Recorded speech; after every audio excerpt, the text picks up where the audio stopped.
Hello दोस्तों, हमारे YouTube channel में आपका स्वागत है। शीर्षक धोखे का जाल, भाग 4, परछाइयों का अनावरण।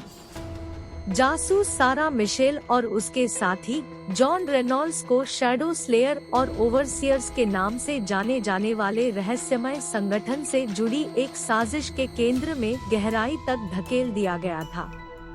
जैसे ही वे सच्चाई को उजागर करने के लिए तैयार हुए, उन्हें अच्छी तरह से पता चल गया कि वे किन खतरनाक ताकतों के खिलाफ है।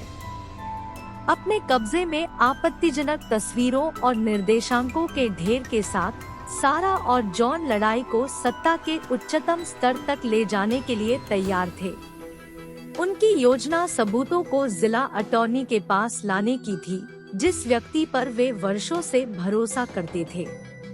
लेकिन वे उन पर मंडराते लगातार खतरे को नजरअंदाज नहीं कर सकते थे, जैसे कि संगठन के पीछे के संदिग्ध लोग हमेशा निगरानी कर रहे हों। एक शाम देर से जब वे जिला अटॉर्नी के कार्यालय की ओर जा रहे थे, एक काली पालकी शहर की भूल भुलैया वाली सड़कों से होकर उनका पीछा करने लगी। जब सारा ने कार को उनकी हर गतिविधि का अनुसरण करते देखा तो उसका दिल तेजी से धड़कने लगा। वह जॉन की ओर मुड़ी, उसकी आवाज फुसफुसाहट से थोड़ी ही ऊपर थी। हमारा पीछा किया जा रहा है। जॉन ने स्टीयरिंग व्हील को कस लिया। उसकी आंखें रियरव्यू मिरर और सेडान के बीच घूम रही थी। शांत रहो, हम उन्हें खो देंगे। वे तीखे मोड़ों और संकरी गलियों की एक श्रृंखला से गुजरे, लेकिन काली पालकी कायम रही। इसकी अंधेरी उपस्थिति एक अशुभ अनुस्मारक थी कि वे इस खतरनाक खेल में अकेले नहीं थे।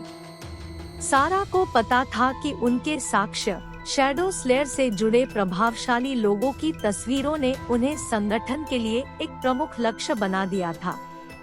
अपने पीछा करने वालों को डराने की बेताब कोशिश में वे एक सुनसान, घुमावदार सड़क पर चले गए जो शहर के बाहरी इलाके की ओर जाती थी।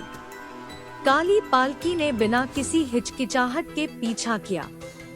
पीछा अथक था और सारा को लगा कि जाल की दीवारें उनके चारों ओर बंद हो रही है।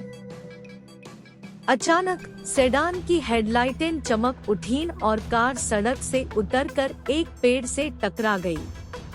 जब वाहन में आग लग गई तो सारा और जॉन सदमे में आ गए। जो कोई भी उनका पीछा कर रहा था वह अब नरक में फंस गया था। उनकी पहचान आग में भस्म हो गई थी। हिले हुए लेकिन अविचलित, सारा और जॉन जिला अटॉर्नी के कार्यालय में चले गए, जहां उन्होंने अपने द्वारा एकत्र किए गए सबूत प्रस्तुत किए। जिला अटॉर्नी, एक करीबी सहयोगी, साजिश के दायरे और उच्च रैंकिंग अधिकारियों की भागीदारी से आश्चर्यचकित रह गया।